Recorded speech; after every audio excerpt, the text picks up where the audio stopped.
Hello dear students, welcome to Magnet Brains. मैं संचिता जैन आप सभी के सोशल साइंस एजुकेटर आज के सेशन में लेके आई हूँ क्लास 9th के स्टूडेंट्स के लिए सामाजिक विज्ञान में इतिहास का पहला चैप्टर, जिसका नाम है फ्रांसीसी क्रांति।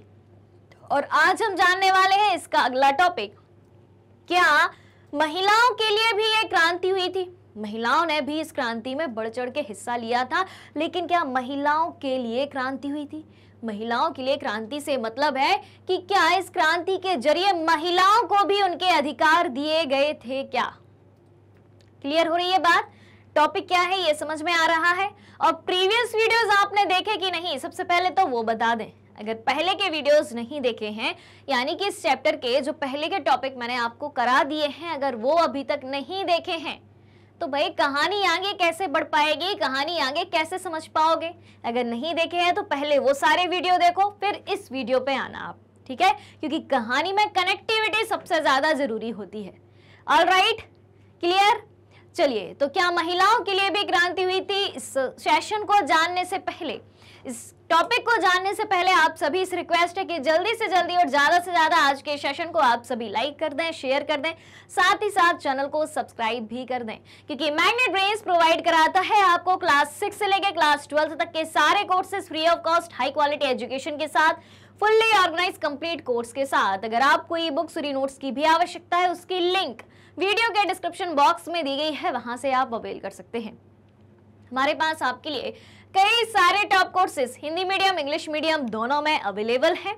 सीबीएसई के साथ साथ MP board, UP board, Bihar board, Delhi board, Rajasthan board के सिलेबस को भी कंप्लीट कराया जाता है। साथ ही साथ उन सारे स्टेट बोर्ड के सिलेबस को कंप्लीट कराया जाता है जहां पर एनसीईआरटी का पैटर्न फॉलो होता है, क्योंकि हम पढ़ाते हैं आपको एनसीईआरटी से।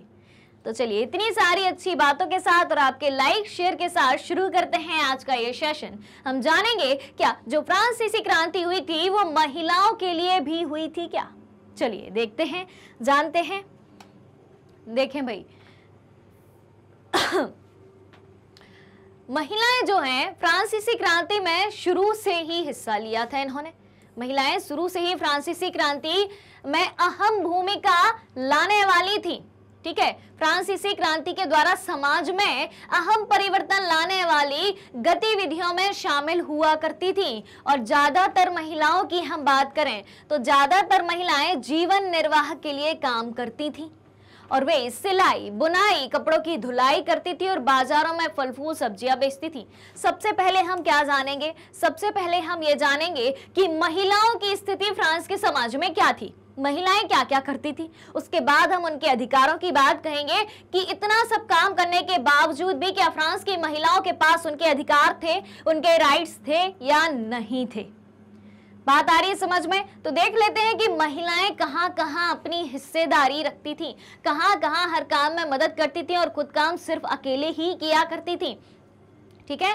तो महिलाओं के द्वारा जो परिवर्तन लाया गया था फ्रांस के समाज में, वो उनके कामों के द्वारा लाया गया था। लेकिन हमें ये बात देखने को मिलती है, पिछले लेक्चर में हमने एक बात सीखी थी कि महिलाओं के लिए कोई अधिकार नहीं थे। जैसे कि मताधिकार की बात आती थी जब, तो मताधिकार केवल सक्रिय नागरिकों को था, एक्टिव सिटीजन्स को था। और एक्टिव सिटीजन्स में या सक्रिय नागरिक में भी किसे रखा गया था? पुरुषों को, और सारे पुरुषों को नहीं। वे पुरुष जो 25 वर्ष की आयु से ऊपर थे, और 25 वर्ष की आयु से ऊपर होने के अलावा 25 वर्ष की आयु से ऊपर होने के अलावा क्या होना चाहिए कि वो पुरुष 3 दिन की मजदूरी के बराबर टैक्स भरता हो। सिर्फ उन्हें ही वोट डालने का अधिकार था, मताधिकार नहीं था। महिलाओं का तो दूर दूर तक कोई हिसाब था ही नहीं, ठीक है? कोई हिस्सा था ही नहीं। जबकि महिलाएं शुरू से ही फ्रांसीसी क्रांति में अहम भूमिका निभा रही थी। तो देखें, ज्यादातर महिलाएं जीविका निर्वाह के लिए काम करती थी और हर उस गतिविधि में शामिल हुआ करती थी जिससे समाज में परिवर्तन लाया जाए, ठीक है? तो जीविका निर्वाह से क्या मतलब है? जीविका निर्वाह यानी कि रोजगार का काम भी करती थी, यानी कि उनके पास स्वयं का रोजगार भी था, ठीक है? पैसे भी कमाती थी, क्लियर है? वे सिलाई बुनाई का काम किया करती थी, कपड़ों की धुलाई किया करती थी, बाजारों में फल फूल सब्जियां बेचती थी। इस तरीके से जीविका निर्वाह का काम किया करती थी, रोजगार उनके पास था। ठीक है, ज्यादातर महिलाओं के पास, फ्रांस की महिलाओं की बात करें, उस दौर की बात करें, तो ज्यादातर महिलाओं के पास पढ़ाई लिखाई के मौके नहीं थे। उन्हें पढ़ने लिखने का मौका नहीं दिया जाता था। आप घर के काम करो, आप पैसे कमाने के भी काम करो, लेकिन आपको पढ़ाया लिखाया नहीं जाएगा। और यह मौका केवल किसके पास था? सबसे पहली लाइन क्या कहेगी? ज्यादातर महिलाओं के पास नहीं था, लेकिन कुछ के पास था। तो वो कुछ महिलाएं कौन सी थीं? तो यह मौके केवल कुलीनों की लड़कियों को अथवा धनी परिवारों की लड़कियों के पास था। ठीक है, पढ़ाई लिखाई का मौका किसे दिया गया? केवल कुलीनों की लड़कियां, यानी कि अमीर परिवार की जो लड़कियां हैं, धनी परिवारों की जो लड़कियां हैं, सिर्फ उनके पास ही मौका था, बाकी के पास नहीं था। ठीक है, महिलाओं की स्थिति के बारे में बता रही हूं कि फ्रांस में महिलाओं की स्थिति किस प्रकार से हमें दिखाई देती है। और जैसे ही ये महिला जो है, कुलीन वर्ग की महिला है, वो अपनी पढ़ाई पूरी करती थी, उसके बाद उनकी शादी कर दी जाती थी। और महिलाओं को क्या करना होता था? भाई शादी हो गई, परिवार बस गया, परिवार का पालन पोषण करो। अगर सामान्य रूप से देखा जाए, एक जनरल वे में देखा जाए, तो महिलाओं का काम क्या माना जाता है? क्या माना जाता है? भाई शादी करके घर संभालो, बच्चे देखो, घर के काम करो, बस घर की चार दीवारी के भीतर पूरा घर संभालो। ठीक है, और अंत में क्या कहा जाता है कि तुमने किया ही क्या है? एक तो आप मौके नहीं दे रहे हो और वो पूरा घर संभाल रही है, उसके बाद आप कह रहे हो कि तुमने किया ही क्या है। ठीक है, यानी कि महिलाओं को कुछ अधिकार ही नहीं दिए गए, उन्हें एक्टिव मेंबर ही नहीं माना गया, जबकि वो आपकी पूरी गृहस्थी संभाल रही हैं, घर से बाहर जाके फूल सब्जी बेच रही हैं, सिलाई बुनाई धुलाई का काम भी कर रही हैं, सब कुछ कर रही हैं, लेकिन तब भी आपने एक्टिव सिटीजन्स नहीं माना, उनको सक्रिय नागरिक नहीं माना। ठीक है, सब कुछ करने के बाद भी क्या एक परिवार का पालन पोषण करना आसान बात होती है? क्या एक घर चलाना आसान बात होती है? बिल्कुल भी नहीं होती। घर का कोई भी व्यक्ति कितने भी पैसे कमा ले, लेकिन अगर घर को संभालने वाला कोई ना हो तो वो पैसा भी किस काम का? ठीक है, तो इसके बाद उनकी शादी कर दी जाती थी। महिलाओं को अपने परिवार का पालन पोषण करना होता था। और जैसे खाना पकाना, खाना बनाओ, पानी लेके आओ, लाइन लगाकर पाव रोटी लेके आओ, क्योंकि फ्रांस के लोगों का मुख्य खाद्य पदार्थ क्या था? पाव रोटी था। पाव रोटी बेकरी की दुकानों में मिलती थी, घंटों लाइन लगा के मिलती थी। पाव रोटी लेके आओ, बच्चों की देखरेख करो, ये सब काम करो। और उनकी मजदूरी पुरुषों की तुलना में कम थी। जब महिलाएं काम पे जाती थी, सिलाई बुनाई का काम कर रही हैं, धुलाई का काम कर रही हैं, फूल सब्जी बेच रही हैं, इतना सब काम करने के बावजूद भी वहां की महिलाओं की मजदूरी जो है पुरुषों से कम थी। यानी कि महिलाओं को पैसे काम करने के बाद भी कम मिला करते थे पुरुषों की तुलना में। उसी काम को पुरुष कर रहा है, उसी काम को महिला कर रही है। उतने ही घंटे पुरुष काम कर रहा है, उतने ही घंटे महिला काम कर रही है। ठीक है, लेकिन तब भी दोनों को पैसे अलग अलग मिल रहे हैं, यानी कि महिला को कम और पुरुष को ज्यादा। ये तो भेदभाव है। कहाँ है महिला का अधिकार? बराबरी से सब कुछ करने के बाद भी। ठीक है, फिर उनकी एक प्रमुख मांग यह थी कि महिलाओं को पुरुषों के समान राजनीतिक अधिकार प्राप्त होने चाहिए। महिलाओं की क्या डिमांड थी? महिलाओं की प्रमुख मांग क्या थी कि जितने राजनीतिक अधिकार पुरुषों को दिए हैं उतने हमें भी दिए जाएं। हमें भी राजनीति में, पॉलिटी में भाग लेने का अधिकार दिया जाए, मताधिकार दिया जाए, वोट डालने का अधिकार दिया जाए। हम भी पुरुषों से कम नहीं हैं। जितना काम वो करते हैं उतना भी काम हम भी करते हैं। हम भी इस देश के नागरिक हैं, हम भी इंसान हैं, हमें भी वोट डालने का अधिकार मिलना चाहिए। यानी कि महिलाओं की डिमांड क्या थी कि उन्हें भी पुरुषों के बराबर राजनीतिक अधिकार दिए जाने चाहिए। ये देखें भाई, बेकरी की दुकान है, बेकरी की दुकान पर कतार में महिलाएं खड़ी हैं। किस लिए? पाव रोटी खरीदने के लिए घंटों लाइन में लगी हुई हैं। ऑलराइट, अब क्या है ये देखो, एक महिला घोड़े पर जाती हुई नजर आ रही है और उसके सामने कई सारी महिलाएं जाती हुई दिखाई दे रही हैं। एक महिला ढोल बजा रही है, कई महिलाओं के हाथों में तलवारें हैं, त्रिशूल है, कुदाले हैं, यानी कि सबके हाथ में अलग अलग अपने अपने हथियार हैं। ये किसका प्रतीक है? क्रांति का प्रतीक है कि महिलाएं भी क्रांति में हिस्सा ले रही हैं। ये चित्र क्या दर्शाता है हमें? महिलाओं की महिलाओं का क्रांति में योगदान या हिस्सेदारी।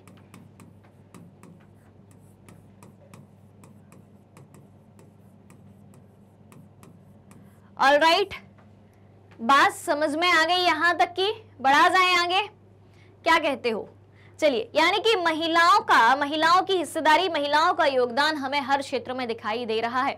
घर संभालने में, बच्चों को पालने में, मजदूरी करने में, पैसा कमाने में, क्रांति में हिस्सा लेने में। लेकिन उसके बावजूद भी तब भी महिलाओं के पास उनके अधिकार नहीं थे, राजनीतिक अधिकार नहीं था, पढ़ने लिखने के मौके नहीं थे। अब भाई इतना सब होने के बावजूद भी अगर महिलाओं के पास कोई अधिकार नहीं है और महिलाओं की डिमांड उठ रही है कि हमें भी पुरुषों के बराबर राजनीतिक अधिकार मिलने चाहिए, तो कुछ प्रयास करे गए महिलाओं के जीवन में सुधार लाने के लिए, वो यहाँ पर आपको दिखाए गए हैं। तो महिलाओं के जीवन में सुधार लाने के लिए क्या क्या कदम उठाए गए, जान लेते हैं इसको भी। देखें तो क्या हुआ, क्रांतिकारी सरकार ने महिलाओं के जीवन में सुधार लाने वाले कुछ कानून लागू किए। जो वहां की क्रांतिकारी सरकार थी उसने महिलाओं के जीवन में सुधार लाने के लिए कुछ कानून बनाए जो इस प्रकार से हैं। देखें भाई, पहला कानून क्या बनाया कि सरकारी विद्यालयों की स्थापना के साथ ही सभी लड़कियों के लिए स्कूली शिक्षा को अनिवार्य बना दिया।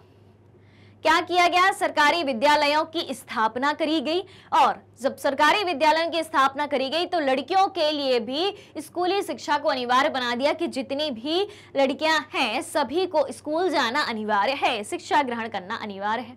एक ये बहुत अच्छा काम किया गया शिक्षा के क्षेत्र में।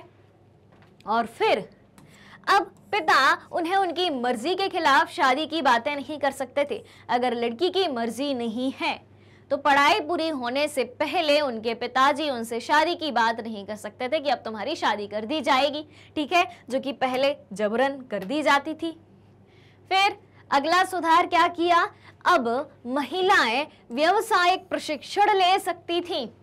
व्यावसायिक प्रशिक्षण यानी कि महिलाएं जो भी काम करना चाहती हैं उसकी ट्रेनिंग ले सकती थी, ठीक है, कलाकार बन सकती थी, आर्टिस्ट बन सकती थी। जिस भी कला में जिस महिला की रुचि है, इंटरेस्ट है, उसके अनुसार वे कलाकार भी बन सकती थी और छोटे मोटे खुद के व्यवसाय भी चला सकती थी।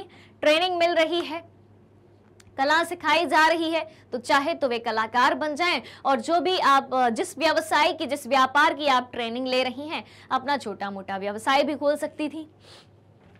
फिर उसके बाद मताधिकार और समान वेतन के लिए महिलाओं का आंदोलन अगली सदी में भी अनेक देशों में चलता रहा, ठीक है। महिलाओं को पढ़ने लिखने का अधिकार दे दिया, सरकारी स्कूल खोल दिए, स्कूली शिक्षा अनिवार्य कर दी। उनके पिता शादी की बात नहीं कर सकते थे लड़की की मर्जी के बिना, ठीक है। महिलाओं को व्यावसायिक प्रशिक्षण दिया गया, कलाकार बन सकती थी, छोटे मोटे व्यवसाय भी खोल सकती थी, लेकिन उन्हें मताधिकार नहीं मिला, वोट डालने का या वोट देने का अधिकार नहीं मिला। समान वेतन के लिए महिलाओं का आंदोलन जारी रहा, यानी कि ना तो वोट देने का अधिकार मिला, ना ही पुरुषों के बराबर वेतन उन्हें मिला। अगली सदी में भी महिलाएं वोट डालने के लिए और समान वेतन के लिए आंदोलन करती रहीं और अंततः, कब की बात है, अंततः सन 1946 में फ्रांस की महिलाओं ने मताधिकार हासिल कर लिया। 1940 तक आते आते फ्रांस की महिलाओं ने क्या किया, फ्रांस की महिलाओं ने मताधिकार यानी कि वोट डालने का अधिकार हासिल कर लिया। Alright, all clear. कब? 1946 में फ्रांस में। ये डेट आपको याद रखना है कि महिलाओं को वोट डालने का अधिकार फ्रांस में कब दिया गया, 1946 में दिया गया। ऑलराइट, यहां तक की बात क्लियर? क्या कहते हो? यहां तक कोई डाउट, कोई क्वेश्चन? जल्दी से बताइए भाई कमेंट में अगर अभी तक कोई बात समझ में ना आई हो। और मैं आपसे फिर से कह रही हूं, बार बार कहूंगी कि बाकी के वीडियोस अगर नहीं देखे हैं तो देख लो, क्योंकि पूरी कहानी शुरू से शुरू होती है। समझना है पूरी कहानी को तो पहले के वीडियो देखने पड़ेंगे, पहले की कहानी को सुनना पड़ेगा। ऑलराइट, चलिए, तो महिलाओं की बात हो गई कुछ इस तरीके से। टॉपिक क्या था, इसका टाइटल क्या था कि क्या महिलाओं के लिए भी अधिकार थे? तो भाई शुरुआती दौर में तो नहीं थे, महिलाओं को संघर्ष करना पड़ा, महिलाओं की हिस्सेदारी हर जगह होती थी, भागीदारी हर जगह होती थी, और 1946 में महिलाओं के लिए फ्रांस में वोट डालने का अधिकार मिला, जो कि एक लंबी लड़ाई का नतीजा था। ऑलराइट, चलिए तो चलते हैं और मिलते हैं आगे के टॉपिक में अगले वीडियो में। तब तक के लिए बने रहिए मैग्नेट ब्रेन्स के साथ। अगर आप हमारे डेली के लाइव सेशन और रिकॉर्डेड सेशन को ज्वाइन करना चाहते हैं, सारी चीजें उपलब्ध हैं मैग्नेट ब्रेन्स के यूट्यूब चैनल, वेबसाइट और एप्लीकेशन पर।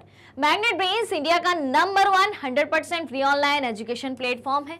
इसके अलावा अगर आप ई बुक्स और ई नोट्स भी चाहते हैं, उसकी लिंक भी वीडियो के डिस्क्रिप्शन बॉक्स में दी गई है, वहां से आप अवेल कर सकते हैं। हमारे पास आपके लिए कई सारे top courses Hindi medium, English medium दोनों में उपलब्ध हैं। सीबीएसई के साथ साथ Delhi board, Bihar board, UP board, MP board, Rajasthan board के सिलेबस को कंप्लीट कराया जाता है। साथ ही साथ उन सारे स्टेट बोर्ड के सिलेबस को कंप्लीट कराया जाता है जहां पर एनसीईआरटी का पैटर्न फॉलो होता है, क्योंकि हम पढ़ाते हैं आपको एनसीईआरटी से। कई सारे स्पेशल कोर्सेज भी हमारे पास हैं, जैसे कि वैदिक maths crash course, spoken English, और इतने सारे कोर्सेज एक ही सिंगल प्लेटफॉर्म पर हाई क्वालिटी एजुकेशन के साथ, फुल्ली ऑर्गेनाइज कंप्लीट कोर्स के साथ एकदम फ्री में प्रोवाइड कराए जाते हैं। मैग्नेट ब्रेन्स यूट्यूब के अलावा अदर सोशल मीडिया प्लेटफॉर्म जैसे कि Facebook, Instagram, Twitter, Telegram, WhatsApp पर भी उपलब्ध है। आप हमें वहां भी फॉलो कर सकते हैं, वहां से भी सारी जानकारी प्राप्त कर सकते हैं। तो आज के सेशन को ज्यादा से ज्यादा लाइक शेयर करते हुए चैनल को सब्सक्राइब भी करना है। हमारे साथ बने रहिए, जुड़े रहिए, पढ़ते रहिए, खुश रहिए। Thank you so much.